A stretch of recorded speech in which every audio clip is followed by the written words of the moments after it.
Bonjour, aujourd'hui je reviens avec la présentation du Dremel Versaflamme qui est un petit chalumeau qu'on peut utiliser en bijouterie multifonction.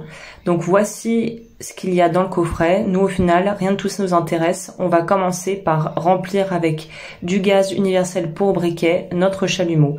Vérifiez bien que ça c'est fermé, que l'arrivée d'air soit complètement fermée et que le bouton soit bien tout à droite ainsi que celui-ci tout à gauche pour être sûr que tout soit verrouillé pendant qu'on remplit.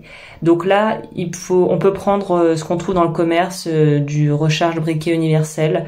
Faites attention tout de même que ça soit compatible avec Dremel.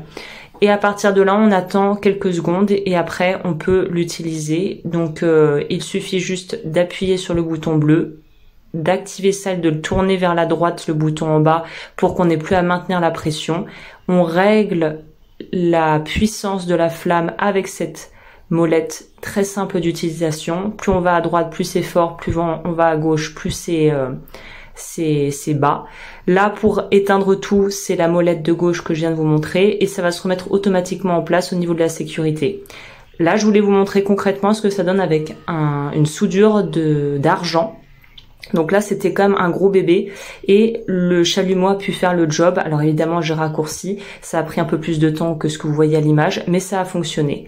Ce que je peux vous dire, mon avis sur le Dremel, c'est qu'il est tout à fait adapté pour les travaux de bijouterie, on va dire classiques, qu'on peut vouloir faire en fait, tout simplement. Et je dirais que c'est une très bonne alternative pour les gens qui n'ont pas forcément ni l'espace ni un budget pour investir dans de plus gros chalumeaux, du plus gros outillage en fait.